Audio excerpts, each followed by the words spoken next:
नमस्कार मित्रों। जैसा कि आपने पिछला वीडियो देखा था भारत का सामान्य परिचय,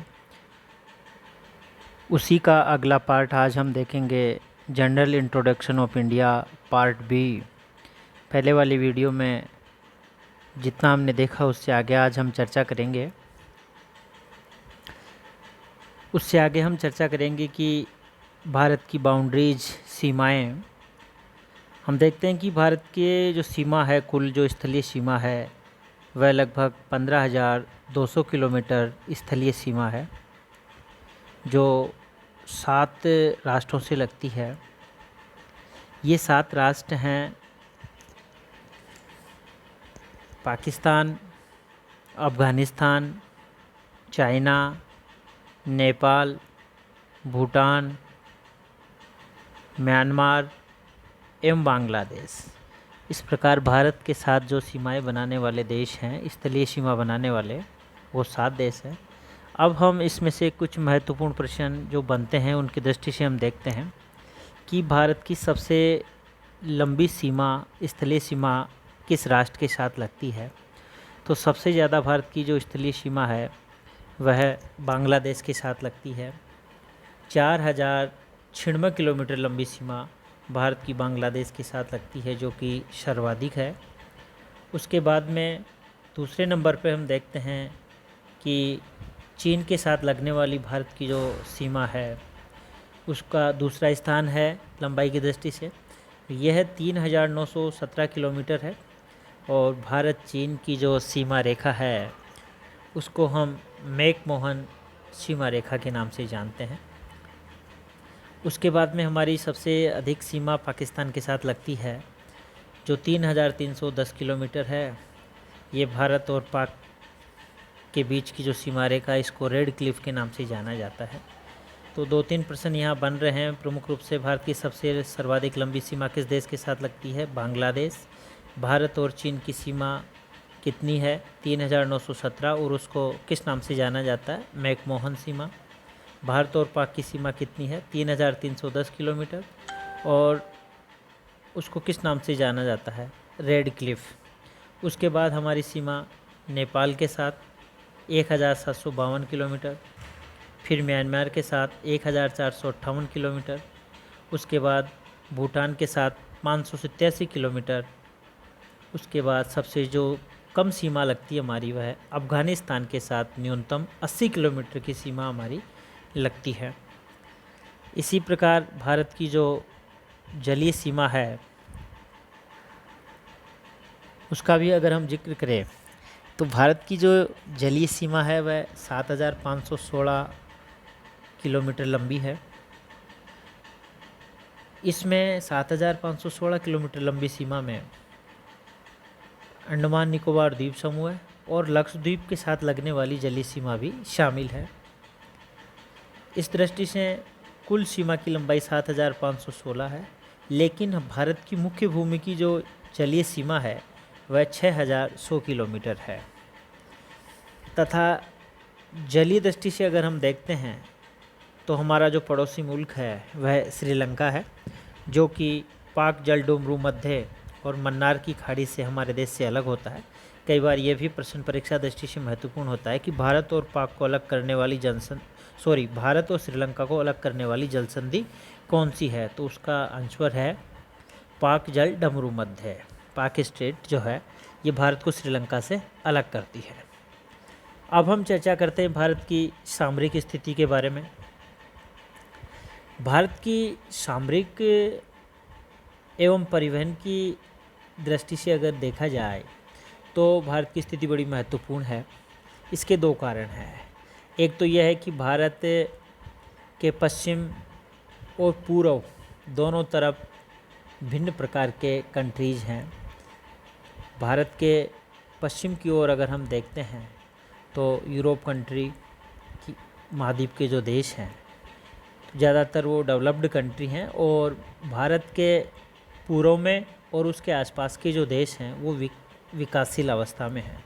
तो इन दोनों को जोड़ने वाली कड़ी में कीनोट की भूमिका निभाने वाला है भारत। दूसरी दृष्टि से हम देखते हैं तो भारत की सामरिक स्थिति महत्वपूर्ण इसलिए है कि विकसित राष्ट्रों का जो व्यापारिक संबंध विकासशील राष्ट्रों से हैं या परिवहन मार्ग जो हैं वो भारत से होकर अधिकांश मार्ग गुजरते हैं, या तो ये परिवहन मार्ग भारत की सीमाओं के ऊपर से यानी कि इसके क्षेत्र के ऊपर से वायु परिवहन गुजरते हैं, या फिर जो जलीय परिवहन है वो उसकी तटीय रेखा के आसपास से होता हुआ जाता है।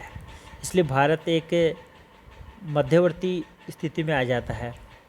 तो बहुत सारे जो जलयान और वायुयान हैं वह भारत में उनका ठहराव होता है, अपने ईंधन की आपूर्ति यहाँ से करते हैं, अपने यात्रियों को मान लो या माल का इधर उधर लाना ले जाना, ये भी अपने आप एक महत्वपूर्ण है।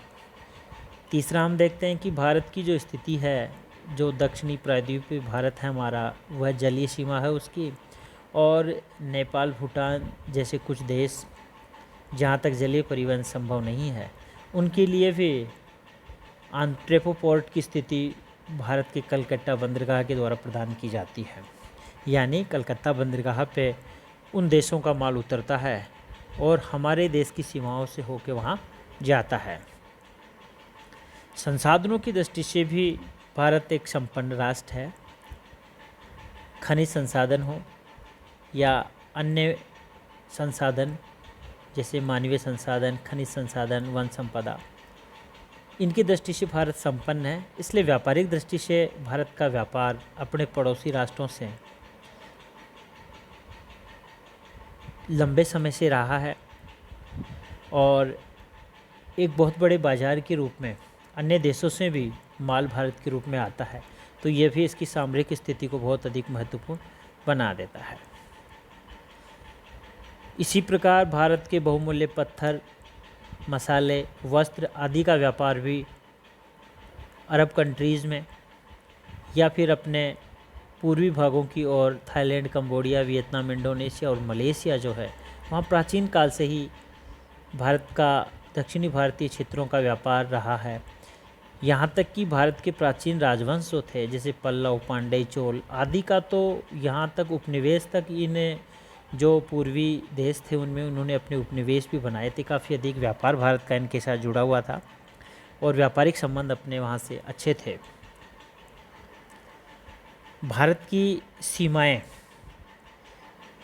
सामरिक दृष्टि से भारत की सीमाएं हैं, उत्तरी सीमा प्राकृतिक है और पर्वतीय सीमा है, और उत्तरी पूर्वी भी जो सीमा है वो भी अपनी एक तरह से पर्वतीय सीमा है, जो अरुणाचल प्रदेश में म्यांमार के साथ पटकोई, नागा, मणि, मिजोरम श्रृंखलाएँ जो हैं उनके द्वारा निर्धारित होती है। उत्तरी सीमा जो अपने देश की है वह हिमालय पर्वत के द्वारा, दक्षिण भाग में हिंद महासागर है जो भी एक अपने को प्राकृतिक सीमा रेखा के रूप में है। तो भारत की कुछ भौगोलिक स्थितियाँ इस प्रकार से है कि इसकी सामरिक स्थिति बड़ी महत्वपूर्ण हो जाती है। दूसरे रूप में हम देखते हैं कि परिवहन जो मार्ग है उनमें स्वेज नहर के बाद में भारत की जो सामरिक स्थिति है वो और भी ज़्यादा महत्वपूर्ण हो गई, क्योंकि यूरोप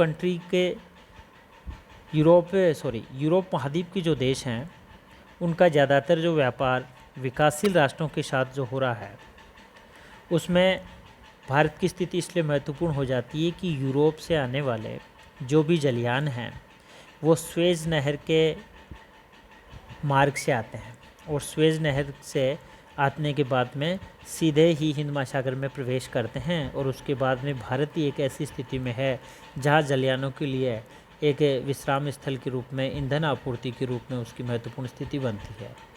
दूसरा यह है कि भारत का जो व्यापार यूरोपीय देशों से होता था वो पहले जलयानों को अफ्रीका का चक्कर लगाते हुए जाना पड़ता था, लेकिन स्वेज नहर की उपलब्धता के कारण से अब हमारा जो व्यापार है वो सीधा ही स्वेज के मार्ग से, स्वेज नहर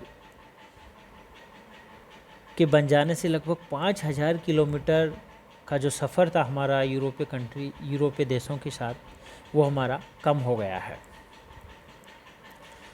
स्वेज नहर की स्थिति मैं आपको बता दूं कि लाल सागर और भूमध्य सागर जो है उनके बीच वाला जो पार्ट है यह मिस्र में पड़ता है। तो वहाँ जो कृत्रिम रूप से नहर बना करके हम सामुद्रिक मार्ग बना लिया गया है, यह अफ्रीका महाद्वीप का देश जो मिस्र है उसमें पड़ती है इसकी लोकेशन। कई बार ये प्रश्न भी परीक्षा दृष्टि से महत्वपूर्ण हो जाता है कि स्वेज नहर कहाँ किन को मिलाती है, तो हम बता सकते हैं कि भूमध्य सागर और लाल सागर को जोड़ने वाली है स्वेज नहर। इसके अलावा भारत का जो सामान्य परिचय है उसमें हम चर्चा कर सकते हैं कि विविधताओं में एकता वाला हमारा देश है। हमारे देश की जो विविधताएं हैं उनको हम इस रूप में भी देख सकते हैं कि दो अगर इसके मेजर पार्ट अगर हम करना चाहें तो एक तो फिजिकल विभिन्नताएं हैं, दूसरी हमारी कल्चर विभिन्नताएं हैं, सांस्कृतिक या मानवीय विभिन्नताएं हमारे देश में व्यापक रूप से देखने को मिलती हैं। पहला जो टॉपिक था हमारा वो है कि यहाँ की प्राकृतिक विभिन्नताएं जो हमारे देश में है।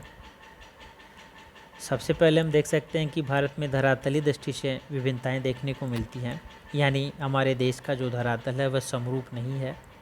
यहाँ प्राचीनतम विश्व की सबसे प्राचीनतम चट्टानों से लेकर के नवीनतम जलोढ़ मिट्टी के जमाव देखने को मिलते हैं, यानी भूगर्भिक दृष्टि से जो संरचना है वो काफ़ी अधिक विभिन्नतापूर्ण है।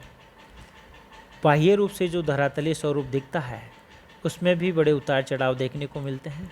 हमारे देश के उत्तरी भाग में हिमालय पर्वत जो विश्व की नवीनतम वलित पर्वत श्रृंखलाओं में से एक है और जिस पे विश्व की सर्वोच्च चोटियाँ स्थित हैं वो हमारे देश के उत्तरी भाग में स्थित है।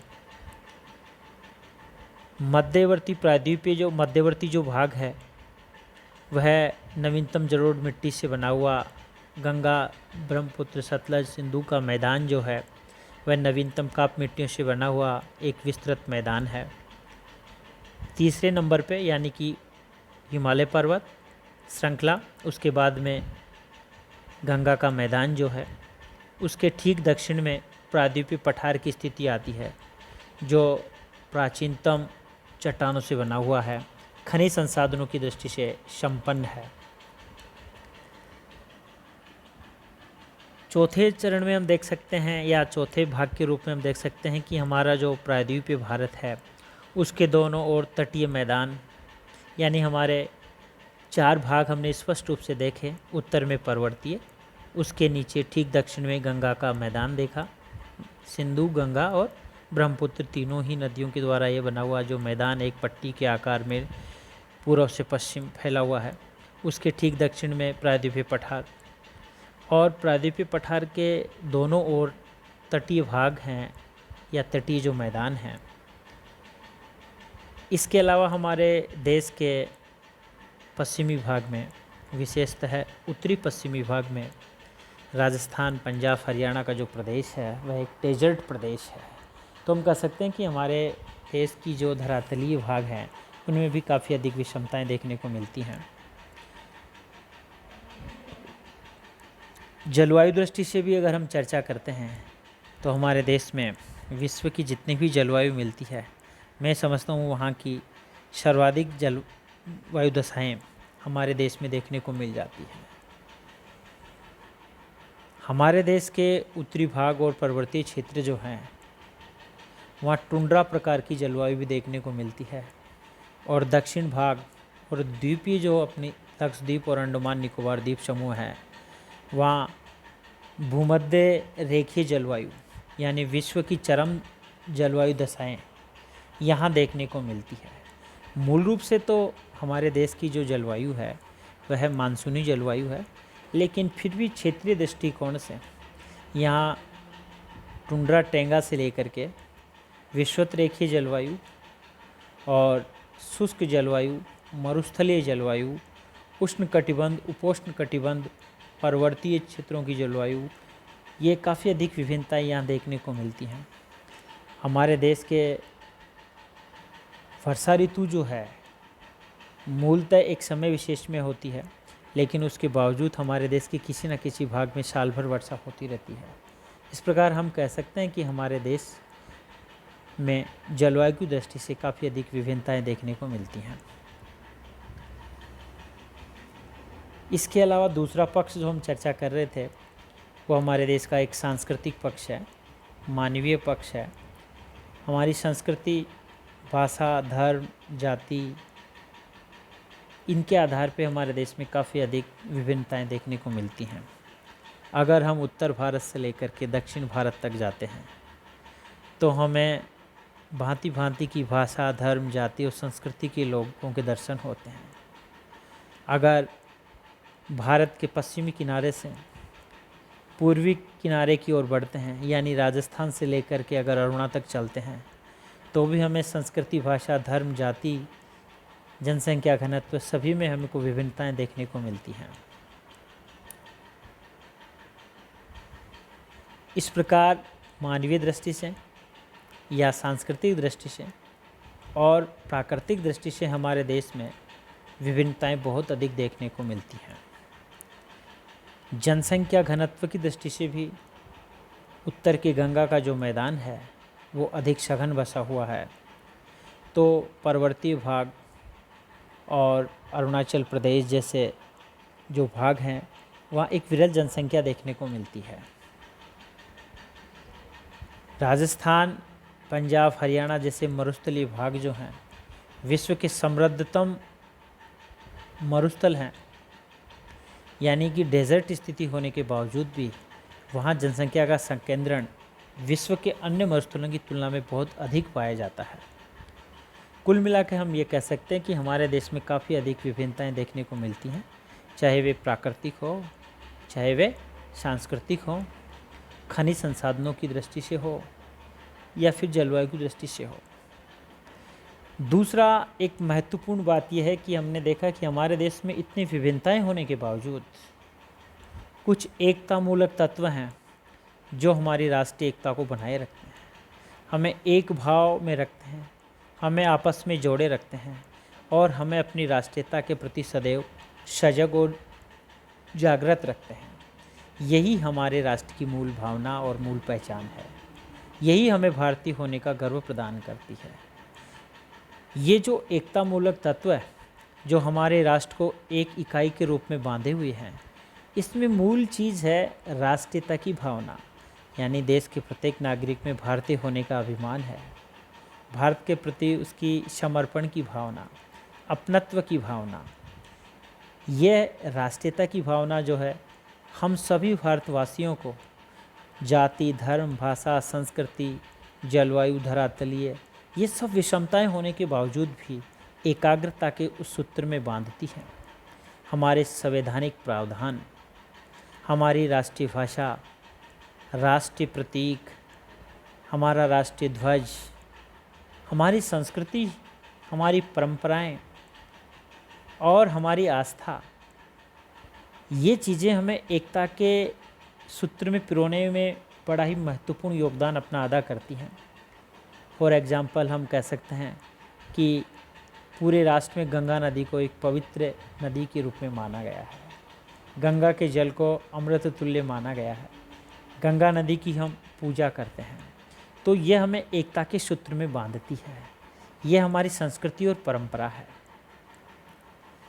अन्य प्रकार से भी हमारी प्राकृतिक सीमाएं, देखिए आप कि हमारे देश की जो सीमाएं हैं वो उत्तर जो सीमाएं हमारी एक पर्वत के द्वारा कितनी व्यवस्थित रूप से आपको निर्धारित नज़र आती है। हिमालय पर्वत जो हमारे देश के उत्तरी भाग में स्थित है वो किस प्रकार से हमें एक प्रकार की प्राकृतिक सीमा प्रदान करता है। उससे हमें हमारे देश के प्रति एकतामूलक भाव का आभास होता है। एकता के उस सूत्र में पिरोने में वो हमारी मदद करता है। हमारा जो प्रायद्वीपीय प्रदेश है जो कि हिंद महासागर अर्थात एक तरफ अरब सागर, पश्चिम भाग की तरफ देखते हैं हम कि अरब सागर है और प्रायद्वीप के पूर्व तरफ बंगाल की खाड़ी है, ठीक दक्षिण में हिंद महासागर। जलीय सीमा है हमारे प्रायद्वीपीय भारत के, तो ये भी हमारी एक प्राकृतिक सीमा है। तो एक दूर से देखने पे विश्व पटल पे, विश्व मानचित्र पे भारत को देखते हैं तो ये इसकी स्थिति जो प्राकृतिक सीमाओं के द्वारा हमें नज़र आती है, मूल रूप से ये हमें उस एकता के सूत्र में पिरोने का प्रयास करती है या हमें एक करने में बड़ी मदद करती है। इसके बाद सामान्य परिचय में कुछ चर्चा हम राजनीतिक मानचित्र की करना चाहेंगे। वर्तमान में जो हमारा राजनीतिक सिनेरियो है, वर्तमान में भारत में 28 राज्य और 8 केंद्र शासित प्रदेश हैं। समय समय पे इसमें बदलाव होते रहे हैं, राज्यों की संख्याएं बढ़ती रही हैं, केंद्र शासित प्रदेशों की संख्याओं में भी परिवर्तन होते रहे हैं। जैसा कि अभी अगस्त 2019 में जम्मू कश्मीर राज्य जो था उसके 2 पार्ट कर दिए गए हैं, एक लद्दाख और दूसरा जम्मू एवं कश्मीर। पहले जम्मू एवं कश्मीर एक राज्य था, अब इसके 2 पार्ट कर दिए गए, एक लद्दाख और एक जम्मू एवं कश्मीर, और दोनों को ही केंद्र शासित प्रदेश का दर्जा दे दिया गया है। इसके अलावा दादरा एवं नगर हवेली एक केंद्र शासित प्रदेश था, एवं दमन एवं दीव भी केंद्र शासित प्रदेश था। जनवरी 2020 में इन दोनों का विलय कर दिया गया और इनको एक ही केंद्र शासित प्रदेश बना दिया गया। इस प्रकार वर्तमान में 28 राज्य, अर्थात पहले 29 राज्य थे, तेलंगाना हमारा 29वां राज्य बना था, लेकिन जम्मू कश्मीर राज्य के 2 भाग करके उसको 2 केंद्र शासित प्रदेशों में डिवाइड करने के बाद में राज्यों की संख्या 28 ही रह गई, क्योंकि एक राज्य के 2 केंद्र शासित प्रदेश बना दिए गए जम्मू एवं कश्मीर के। लेकिन केंद्र शासित प्रदेश जो थे वो पहले 7 थे, तो अब 9 होने चाहिए, लेकिन 9 नहीं है, अभी 8 ही रह गए, क्योंकि दादरा और नगर हवेली एवं दमन एवं दीव को जनवरी 2020 में विलय करके एक बना दिया गया है। इस प्रकार वर्तमान में 28 राज्य व 8 केंद्र शासित प्रदेश हमारे देश में विभाजित हैं राजनीतिक इकाइयों के रूप में। एक बार मैं आपको बता दूं, वर्तमान में जो केंद्र शासित प्रदेश हैं उनमें दिल्ली, चंडीगढ़, लद्दाख, जम्मू एवं कश्मीर, दादरा एवं नगर हवेली, दमन दीव, पुडुचेरी, लक्षद्वीप एवं अंडमान निकोबार द्वीप समूह है। इस प्रकार हमने देखा हमारे भारत का जो सामान्य परिचय है उसमें मैंने आपको मोटी मोटी जानकारी देने का प्रयास किया है, और आगे से मेरे जो वीडियो आएंगे उनमें मैं और भी अच्छी जानकारी देने का आपको प्रयास करूँगा। थैंक्स।